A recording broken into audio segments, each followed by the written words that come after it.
Doctor اب کیسی ہے عبیر؟ علی نے اپنی آنکھوں کو دباتے کھولا اور سنجیدگی سے انہیں مخاطب کیا، لیکن کمرے سے نکلتی ایک اور ڈاکٹر کو دیکھ اس کی آنکھیں حیرت سے پھیلیں۔ وہ بھی علی کو دیکھ چکی تھی۔ علی؟ ڈاکٹر شائستہ حیرت بھرے لہجے میں بولی، اس کی سرخ ہوتی آنکھیں انہیں ٹھٹکا گئی تھیں۔ کیسی ہیں آپ ڈاکٹر؟ وہ دھیمے مگر شکست خوردہ لہجے میں بولا۔ سب ٹھیک ہے نا علی؟ آج ہی ایک پیشنٹ کو ایڈمٹ کروایا ہے انہوں نے، 6 گھنٹے بیت چکے ہیں مگر وہ سانس بحال نہیں کر پا رہی۔ میں تو ان سے بول رہی ہوں کہ وہ اب جینا نہیں چاہتی، لیکن یہ ابھی بھی اپنی امید پہ قائم ہے۔ بھلا اتنی ہیوی مقدار میں کون نیند کی گولیاں؟ اس سے قبل کہ وہ اپنی بات مکمل کرتی، ڈاکٹر شائستہ کی آنکھیں تخیل کے مارے پھیل گئیں۔ وہ دوبارہ علی کی جانب مڑی۔ کون سی patient? Is everything all right? Ali کا سر بے ساختہ نفی میں ہلا۔ عبیر نے خودکشی کرنے کی کوشش کی ہے ڈاکٹر، وہ ہمت ہار رہی ہے، وہ جینا نہیں چاہتی۔ آپ نے کہا تھا کہ وہ ٹھیک ہو جائے گی کاؤنسلنگ سے اور دوائیوں سے، تو پھر وہ کیوں ایسے کر رہی ہے؟ آج آپ نے مجھے اس کے ٹھیک ہونے کی امید تھمائی تھی، تو اس کی زندگی کی امید کا سرا بھی مجھے تھما دیں پلیز۔ وہ نم لہجے میں بولتے ان کے سامنے دونوں ہاتھ جوڑ گیا۔ انہوں نے تڑپ کر اس کی جانب دیکھا، البتہ دل ہی دل میں وہ اچھی خاصی الجھن کا شکار ہوئی تھیں، کیونکہ جو دوائیاں عبیر کی صحت یابی کے لیے دی جا رہی تھیں وہ کافی ہیوی تھیں۔ اتنا عرصہ وہ دوائی کھانے کے باوجود بھی افاقہ نہ ہونا ان کے لیے باعث حیرت تھا۔ علی، مجھے ایک بار وہ دوائیاں دیکھنی ہیں۔ کیا آپ وہ خود اسے دیتے تھے؟ انہوں نے جھجک کر اسے دیکھا۔ وہ کھل کر بات کرنے سے کترا رہی تھی، مبادا وہ انہیں غلط نہ سمجھ لیں یا ان کی بات کا معنی کچھ اور اخذ نہ کر لیں۔ علی نے مریل انداز میں سر ہلایا۔ اس وقت اسے ابھی اس سے زیادہ کسی چیز کی فکر نہیں تھی۔ اوکے آنی، میں نکل رہی۔ حوریہ اپنا بیگ کندھے پہ لٹکائے باہر نکلی اور مصروف سے انداز میں بولی، لیکن سامنے کھڑی علی کو دیکھ اس کے لبوں پہ قفل لگ گیا۔ اس کے چہرے پہ الجھن آمیز تاثرات عیاں ہونے لگے۔ البتہ اس کی آنکھیں بہت سے راز افشا کرنے کو کافی تھیں۔ وہ تھوڑا ٹھہر کر علی سے پوچھنا چاہتی تھی، لیکن پھر کبھی کے باب سوچتے دل محسوس کر رہ گئی۔ میں چلتی ہوں۔ وہ کسی اور کا تھا، یہ سوچ آتے ہی اس نے نگاہ پھیری اور دھیمے سے بولتے آگے کی جانب بڑھی۔ اس نے چند ہی قدم آگے کی جانب بڑھائے تھے کہ علی کی بات پہ اس کے قدم زمین پہ منجمد ہو گئے۔ اس کا دل بے ساختہ سکڑ کر پھیلا۔ آپ بچا لیں گے نا عبیر کو؟ اس کے لہجے میں آس تھی۔ حوریہ تیزی سے اس کی جانب آئی اور چہرے پہ ناقابل فہم تاثرات سجائے اس کی آنکھوں میں دیکھا۔ کیا ہوا عبیر کو؟ وہ بے چینی سے بولی۔ مختصراً شائستہ نے اسے پوری بات بتائی۔ حوریہ کے چہرے پہ ایک سایہ سا لہرایا کہ یہ ساعتیں ان سب کے دوران خاموشی حائل رہی۔ وہ نہیں جینا چاہتی، تو ہم کیوں بیجا کوشش کر رہے ہیں؟ ڈاکٹر شائستہ نے ساتھ کھڑی ڈاکٹر کے منہ سے نکلنے والے الفاظ پہ افسوس سے انہیں دیکھا۔ عقب سے آتے زاویار نے پتھریلی نگاہیں ان کی جانب اٹھائیں۔ ڈپریشن کا مرض مذاق نہیں ہے ڈاکٹر، وہ ایک ایسی اذیت ہے جو جان نکال لیتی ہے وجود سے۔ ویسے بھی تکلیف کی شدت برداشت کرنا ہر کسی کے بس کی بات نہیں ہوتی ہے۔ حوریہ نے آنکھوں میں ناگواری لیے چبھتے لہجے میں انہیں جتایا۔ وہ لب بھینچ گئیں۔ علی نے عجیب سی نگاہوں سے اسے دیکھا۔ میں اس سے ملنا چاہتی ہوں۔ جہاں اس کے منہ سے نکلے گئے لفظوں پہ ڈاکٹر شائستہ کو حیرانی ہوئی، وہیں علی نے اسپاٹ نگاہوں سے اس کی جانب دیکھا۔ ڈاکٹر شائستہ نے جلد ہی اپنے حیرت پہ قابو پاتے ہولے سے سر ہلایا، جیسے اسے اجازت دی ہو۔ حوریہ بنا کسی کی جانب دیکھے تیزی سے ایمرجنسی وارڈ کی جانب بڑھی تھی۔ اندر کمرے میں قدم رکھتے ہی اس کے قدم باقاعدہ لڑکھڑائے۔ اس کے منہ پہ مصنوعی سانس لینے والی نالی لگی ہوئی تھی۔ حوریہ نے اذیت سے لب بھینچے اور اس کے نزدیک ہی رکھی کرسی پہ جگہ سنبھالی۔ وہ عبیر سے شاید 4-5 سال بڑی تھی۔ اس کی حالت دیکھ اس کی آنکھوں میں نمی سی ابھری۔ تمہیں ہمت نہیں ہارنی چاہیے تھی عبیر، اپنے لیے نہیں تو کم سے کم اس شخص کے لیے جس نے تمہیں زندگی کی جانب لانے کے لیے ہمت کی تھی۔ حوریہ نے سرگوشی کی کیفیت میں بولتے اس کا نحیف ہاتھ اپنے ہاتھ میں تھاما جو سرد پڑ رہا تھا۔ کس قدر اذیت میں تھی وہ! ایک پل کے لیے تو حوریہ کو اپنی ہمت ٹوٹتی ہوئی محسوس ہوئی۔ میں شاید تمہیں نہیں سمجھ سکتی، نہ میں سمجھ پاؤں گی، کیونکہ جس اذیت کو تم نے سہا ہے وہ صرف تم ہی جانتی ہو۔ لیکن ان سب کو سہنے کے بعد بھی تم نے یہ کیسا قدم اٹھا لیا عبیر؟ تم اللہ کی آزمائش پہ پورا اترتے اترتے خالی ہاتھ رہ گئی، کیونکہ تم نے اتنا بڑا گناہ سرزد کر لیا عبیر۔ تم کسی سے بات کرتی، اپنے دل کا حال سناتی، وہ باہر کھڑا شخص، اس کی حالت دیکھو، ایک بار اٹھ کر وہ تمہیں سننے کو ترس کیا ہے یار۔ 6 گھنٹے بہت ہوتے ہیں کسی اپنے کو تکلیف میں مبتلا کرنے کے لیے۔ اس کی آنکھیں دیکھو، دیکھو اس کا ستا ہوا چہرہ، اس کا اجڑا حال دیکھو، وہ سب تمہارے لیے ہے۔ اس کے سامنے اپنا دل تو کھولتی یار۔ اگر وہ تمہارا ہاتھ تھامنے کے بجائے رد کر دیتا تو پھر اس چیز کا کوئی جواز بھی تھا نا۔ کیوں کیا تم نے ایسا عبیر؟ ایک بار اٹھو، ہمت کرو، ہمت کرنے سے تو اللہ بھی مل جاتا ہے۔ اگر علی کو نہیں پکار سکتی تو اللہ کو پکارو، اس ذات سے مدد مانگ لیتی۔ انسان ٹھکرا دیتا ہے میری جان، بس واحد اللہ نہیں ٹھکراتا۔ ہم اللہ کو بھول جاتے ہیں لیکن وہ ہمیں نہیں بھولتا۔ اس دنیا میں تم سے بھی برے حالاتوں کے لوگ ہوں گے عبیر، وحشتوں میں گھرے، مشتعل راہ ڈھونڈتے ہوئے خالی ہاتھ۔ وہ بھی تو زندگی گزار رہے ہیں نا، تو تم نے ہی یہ کیوں راستہ چنا؟ تم نے سب کو یہ دکھانا تھا کہ یہ بیماری ہمارا کچھ نہیں بگاڑ سکتی، جب ساتھ دینے والا خود اللہ ہو۔ تم ناشکری ہو کیونکہ اللہ نے اس سب کے بدلے تمہیں علی جیسے انسان سے بھی نوازا تاکہ وہ تمہارے تمام دکھوں کا مداوع کرے، مگر تم نے ناشکری کی ہے عبیر۔ ایک بار اٹھو، آنکھیں کھولو، امید بنو ان سب کے لیے جو ان حالاتوں سے گھبرا کر یہ حرام موت کو گلے لگاتے ہیں۔ تمہیں ان سب کے لیے مشعل راہ بننا ہے یار، تمہیں انہیں بتانا ہے ہر مشکل کے بعد آسانی ہے۔ بے شک اسے ایسا محسوس ہوا جیسے اس کے ہاتھ میں مقید عبیر کا ہاتھ کانپا تھا۔ حوریہ نے اپنے آنسوؤں کو سختی سے رگڑا اور اس کے چہرے پہ جھکی۔ میں اگر چاہتی تو علی کو حاصل کر سکتی تھی، لیکن جانتی ہو میں نے ایسا کیوں نہیں کیا؟ کیونکہ میں اسے تم سے چھیننا نہیں چاہتی تھی۔ تمہیں وہ چاہیے تھا ہر سانس کی مانند، اور میں تمہاری سانسیں تم سے کیسے جدا کر سکتی تھی؟ جب میں ایک غیر ہو کر تمہارا خیال کر سکتی ہوں، تم نے اس کا خیال کیوں نہ کیا جو اپنا سب کچھ تم پہ لٹانے کو تیار ہے؟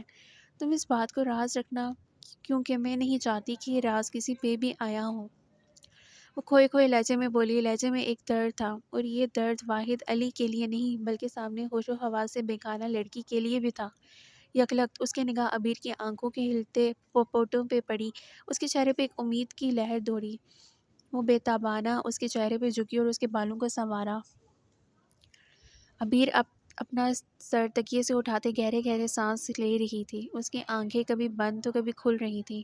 ایک سیکنڈ کے لیے حوریہ اسے اچانک ہوئی افتاد پہ گھبرائی، مگر اگلے ہی لمحے اس نے مضبوطی سے عبیر کے ہاتھوں کو تھام کر سہارا دیا، جیسے اسے وہ اپنے ساتھ کا یقین بخش رہی ہو۔ آہستہ آہستہ عبیر کا سانس مدھم پڑنے لگا۔ بند آنکھیں کھولتے ہوئے اس نے اطراف میں نگاہیں دوڑائی تھیں۔ ایک نرس کی مدد سے اس نے مصنوعی سانس کی نالی اتروائی اور دھیما سا مسکراتے اسے دیکھا جو حالی حالی نگاہوں سے اس کی جانب دیکھ رہی تھی۔ سن سب رہی تھی مگر ہمت نہیں کر رہی تھی بس، وہ ہلکے پھلکے لہجے میں بولی۔ اسی دوران باہر دروازے پہ کھٹکا ہوا۔ حوریہ اسے ایک نظر دیکھتے باہر کی جانب بڑھی۔ مجھے ایک بار اس سے ملنا ہے پلیز حوریہ، فی الحال مجھے اس سے اکیلے میں بات کرنی ہے، صرف 15 منٹ، زیادہ وقت نہیں لوں گی آپ کا۔ اگر آپ آنا چاہتی ہیں تو آ سکتی ہیں۔ وہ دھیمے سروں میں بولتے ان سب کو پریشان کر گئی تھی۔ ساتھ ہی اس نے ماہا کو اندر آنے کا کہا، وہ جو عبیر کی دوائیاں لے کر کچھ دیر قبل ہی اسپتال پہنچی تھی، آنکھوں ہی آنکھوں میں سب کو تسلی دیتے خاموشی سے اندر چلی آئی۔ کیسی ہو عبیر؟ وہ ہلکے پھلکے لہجے میں عبیر سے مخاطب تھی جیسے کچھ ہوا ہی نہ ہو۔ عبیر نے اپنی نم پلکیں جھپکائیں، سانس لینے میں اسے ابھی بھی دقت ہو رہی تھی۔ اب وہ دونوں اس کے اطراف میں بیٹھی ہوئی تھی۔ آپ کون؟ ماہا نے جھجک کر پوچھا۔ فیوچر کے ایک کامیاب ڈاکٹر، اور جہاں سے عبیر کا چیک اپ وغیرہ ہو رہا تھا وہ میری آنی ہے۔ وہ چہرہ جھکائے دھیما سا مسکرائی۔ ماہا نے سمجھنے والے انداز میں سر ہلایا۔ کیوں اٹھایا تم نے یہ قدم عبیر؟ حوریہ کی جانچتی آواز پہ اس کے حلق میں آنسوؤں کا گولا سا اٹکا۔ ماہا نے تیزی سے آگے بڑھتے اس کا ہاتھ تھاما۔ کیونکہ میرا کوئی نہیں ہے۔ اسے بولنے میں بھی اچھی خاصی دقت پیش آ رہی تھی۔ یہ اندازہ ان دونوں کو اس کی بات سننے کے بعد ہوا تھا۔ یہ بات تم کیسے کر سکتی ہو عبیر؟ تمہارا تو وہ ہے جو کسی اور کا نہیں ہے۔ عبیر کے پاس علی ہے۔ حوریہ کا لہجہ کام گیا تھا یہ بولتے ہوئے۔ ماہا کو کسی غیر معمولی پن کا احساس شدت سے ہوا، لیکن وہ اپنا وہم سمجھ کر سر جھٹک گئی۔ عبیر نگاہیں چرا گئی۔ مجھے کسی کا سہارا چاہیے تھا، اور میں علی کو اپنا سہارا نہیں بنانا چاہتی تھی۔ اگر میری وجہ سے انہیں، پتہ ہے میری ماما کیا کہتی تھیں عبیر؟ وہ کہتی تھیں کہ جو اللہ کو تھام لیتا ہے اسے کسی دنیاوی سہارے کی ضرورت نہیں پڑتی، کیونکہ یہ دنیا مذاق بنا دیتی ہے، مگر اللہ، وہ کبھی اپنے بندوں کو رسوا نہیں کرتا۔ تم اس ذات کی جانب ایک قدم بڑھاؤ گی تو اللہ کو اپنے قریب سے قریب تر پاؤ گی۔ وہاں اس کی بات مکمل ہونے سے قبل ہی نرمی سے بولی۔ عبیر نے اپنی آنکھیں بند کر لیں، آنسو گالوں پہ لڑک گئے تھے۔ لیکن لائبہ بھی وہ مجھے ہرانا چاہتی تھی، وہ کہتی تھی کہ میں منحوس ہوں۔ وہ آنکھوں کو شدت سے مینچتے ہوئے بولی۔ ان دونوں نے افسوس سے اس کی جانب دیکھا۔ تم غلط ہو عبیر، تم خود ہار رہی تھی عبیر۔ اپنی ہار کا الزام کسی کو مت دو، کیونکہ انسان کو کوئی شخص، کوئی چیز، کچھ بھی اس وقت تک ہرا نہیں سکتی جب تک وہ خود ہار نہ مان لے، اور تم نے ہار مان لی تھی۔ حوریہ آج اسے آئینہ دکھانا چاہتی تھی، لیکن اس دوران بھی اس کا لہجہ ذرا بھی تلخ نہیں ہوا تھا۔ یہ جنگ تمہاری ہے، اسے لڑنا بھی تمہیں ہے اور جیتنا بھی تمہیں ہے۔ اگر لڑ کر جیتو گی تو تمہیں فاتحہ کیسے کہلاؤ گی؟ حوریہ اس کا چہرہ دونوں ہاتھوں کے پیالے میں بھرتے محبت سے بولی۔ ماہا نے نم مسکراہٹ سمیت حوریہ کی جانب دیکھا، جو اس سے کوئی رشتہ نہ ہونے کے باوجود بھی کیسے بڑی بہنوں کی طرح اسے سمجھا رہی تھی۔ یہاں کوئی بھی مجھے اچھا نہیں سمجھتا تھا۔ ماما اور لائبہ آپی بہت مارتی تھیں، وہ کہتی تھیں کہ سب میری وجہ سے مر جاتے ہیں، میں سبز قدم ہوں، منحوس ہوں، سب سے حسد کرتی ہوں، میری وجہ سے سب کی خوشیاں راکھ ہو جائیں گی۔ وہ ایک بار پھر بولتے ہوئے اپنے دل کا حال سنا رہی تھی۔ ان دونوں نے خاموشی سے اسے سنا۔ تم انسانوں سے امید لگا رہی ہو، اور وہ تو ڈپریشن میں ہی مبتلا کرتی ہیں عبیر۔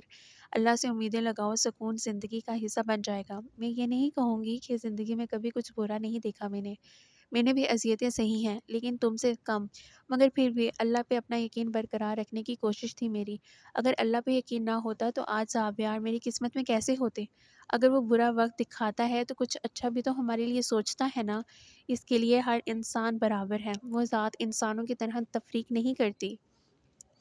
ماہا نے چہرہ جھکاتے اپنے آنسو پونچھے۔ جہاں دیکھتی تھی ہر طرف تاریکی سے ہی سامنا ہوتا تھا، ذرا سی روشنی چاہیے تھی تاکہ امید کا دامن تھامنے میں کوئی مشکل پیش نہ آتی۔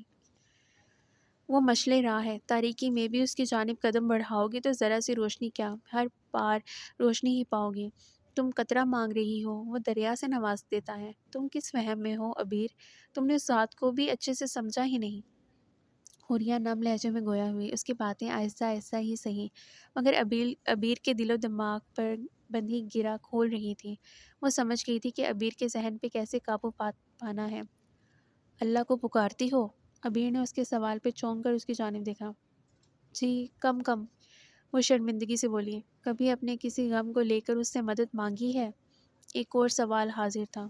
نہیں، اس نے ایک بار پھر نفی میں سر ہلایا۔ کبھی اپنے دل کا راز اس ذات پہ آشکار کیا ہے؟ عبیر نے آنکھیں میچی۔ نہیں۔ اب کی بار اس کا لہجہ بھرا آ گیا۔ کبھی شدت غم سے روتے ہوئے اسے پکارا ہے، اس سے سکون طلب کیا ہے؟ حوریہ افسوس سے گویا ہوئی۔ نہیں، وہ تھکے تھکے سے انداز میں بولی۔ دنیا کی باتیں دل سے لگا لی ہیں، تبھی تو اللہ سے دل نہیں لگا پا رہی۔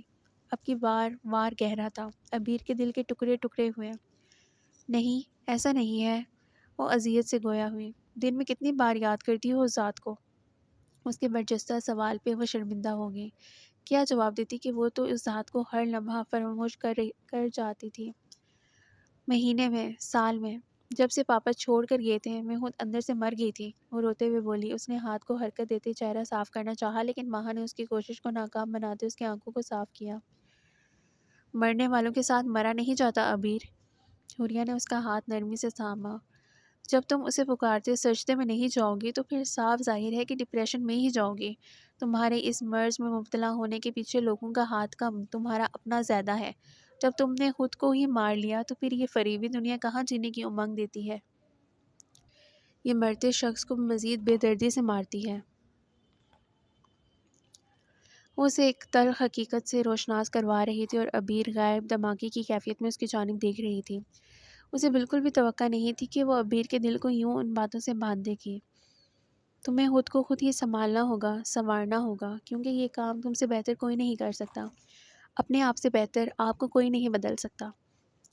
ماہا اس کا گال نرمی سے چھوتے ہوئے بولی۔ حوریہ ان دونوں کا دھیان ایک دوسرے کی جانب دیکھ اپنی جگہ سے اٹھی کہ اسی لمحے چبھن کے احساس سے اس نے آنکھیں میچ کر کھولی تو ہتھیلی پہ سرخ نشان واضح تھا۔ اس نے دوبارہ مٹھی بند کرتے ایک نظر اس ہینڈل پہ لگے کیل کو دیکھا اور تیزی سے قدم باہر کی جانب بڑھائے۔ حوریہ آپی، عبیر نے اسے پکارنا چاہا، لیکن وہ بھاگتے ہوئے وہاں سے نکلتی چلی گئی۔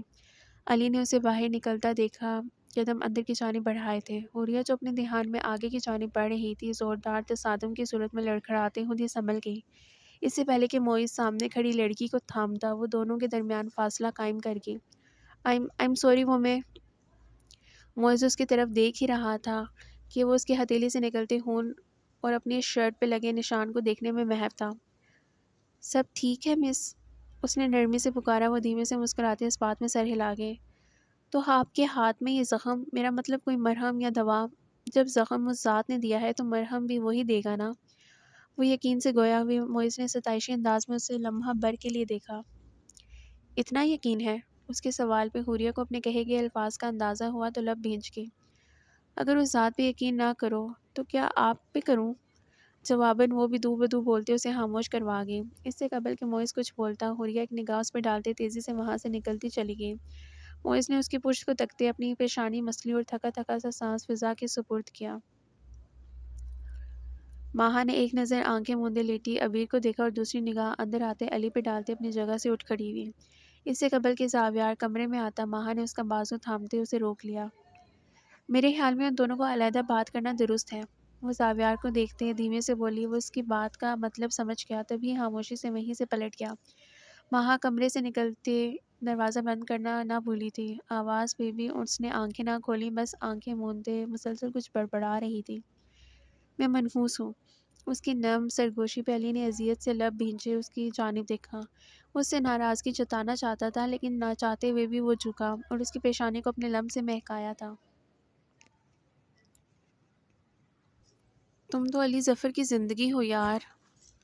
اس کی پیشانی سے پیشانی لگاتے وہ گمبھیر لب و لہجے میں گویا ہوا۔ عبیر آنکھوں کو سختی سے میچ کے شدت سے جی چاہا کہ اس کے ساتھ لگ کر خوب روئے۔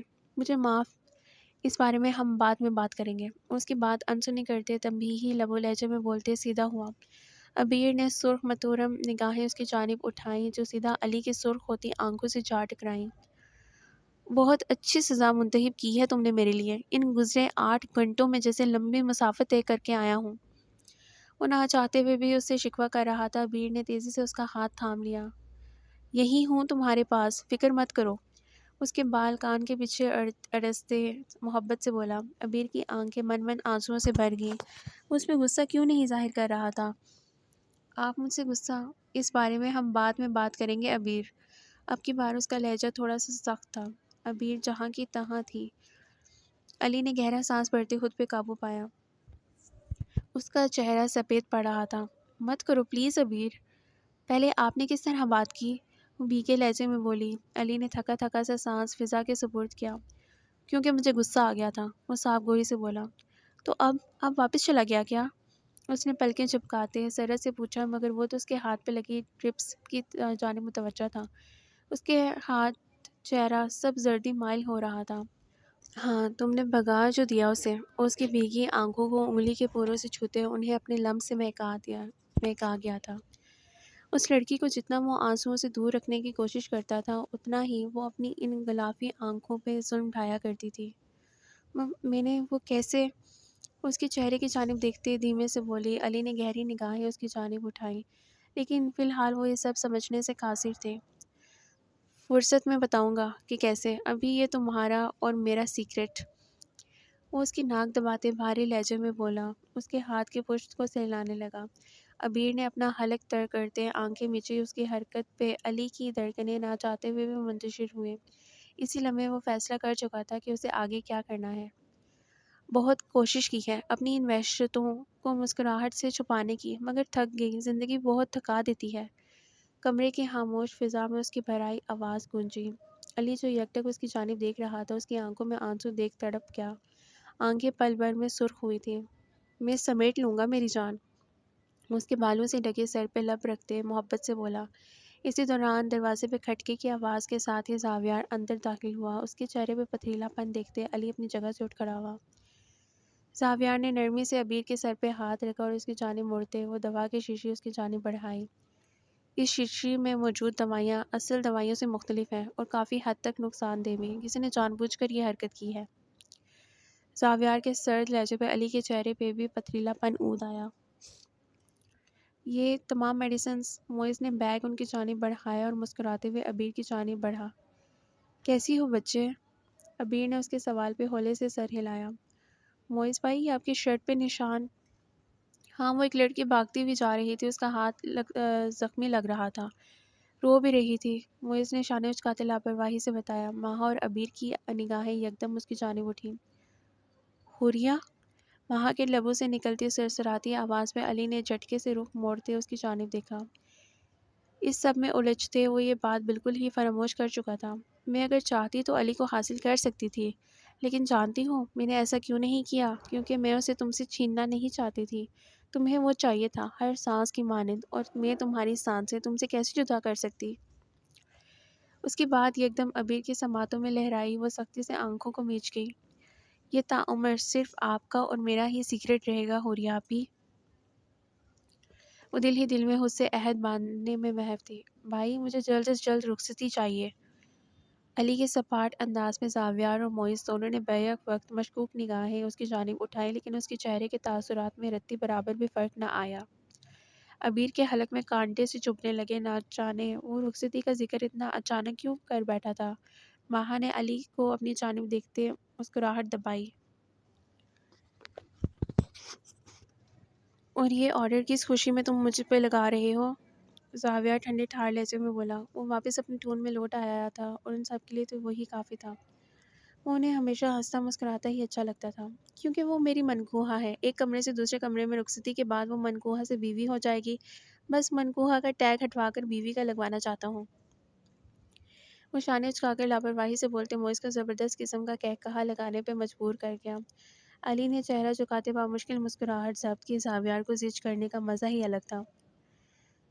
اس کی تیاریاں ہم کچھ دن ٹھہر کر کرتے ہیں۔ وہ لاپرواہی سے بولتے سر جھٹک گیا۔ ہاں، ابھی تو آپ اپنی دوست کا محبوبہ عنایہ کے آنے کی تیاریاں کریں۔ بابی ماں، خیال کیجیے گا، بری طرح فریفتہ ہے وہ آپ کے شوہر پہ، اور آپ کے شوہر کا زیادہ تر وقت بھی انہی کی سنگت میں بیتتا ہے۔ ان کے آنے کے بعد پھر کون بھائی، کون بہن، کون باپ اور کون بیوی؟ دوستی کب رشتہ داری میں بدل؟ علی اس کے لاپرواہی سے بولنے پہ دل جلانے والے لہجے میں بولا۔ ماہا کے چہرے سے مسکراہٹ جیسے کسی نے نوچ لی تھی۔ اب یہ عنایہ نامی کون سا عذاب تھا جو اس کے سر پر مسلط ہونے جا رہا تھا؟ اس نے بے چینی سے پہلو بدل لیا۔ اس کا فقط چہرہ دیکھ زاویار نے تعصب سے نفی میں سر ہلایا۔ میری بیوی کو مجھ سے بدگمان کرنے کی کوشش کر رہے ہو؟ ایک سیکنڈ لگے گا مجھے اس کی بدگمانی دور کرنے میں، ہے نا ماہا؟ اس کے معنی خیز لہجے میں ماہا کے وجود کا سارا لہو چہرے پہ سمٹ آیا۔ بس ایسی باتیں میں بھی اپنی بیوی سے کرنا چاہتا ہوں۔ آئی لائک کوڈ ورڈنگ، وہ زج کرنے والے انداز میں بولا۔ ماہا کا سانس سینے میں ہی اٹک گیا۔ بس موئز بھائی ہی اچھے ہیں آپ تینوں بھائیوں میں۔ ان دونوں کی بےہودہ گفتگو پہ وہ چٹک کر بے دہانی میں بولی۔ اس کی بات پہ علی کا بلند بانگ قہقہا بے ساختہ تھا۔ ماہا کو اپنے کہے کا اندازہ شدت سے ہوا، تبھی خواہ مخواہ شرمندہ سی ہو گئی، لیکن ابھی بھی عنایہ نامی پھندا حلق میں اٹکا ہوا تھا۔ خیر، میں یہ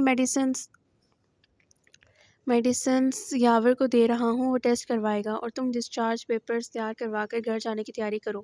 ماہا، ذرا بات سننا۔ وہ تحکم بھرے لہجے میں بولتے آخر میں ماہا سے مخاطب ہوا۔ وہ اس کے یوں بلانے پہ سٹپٹا گئی۔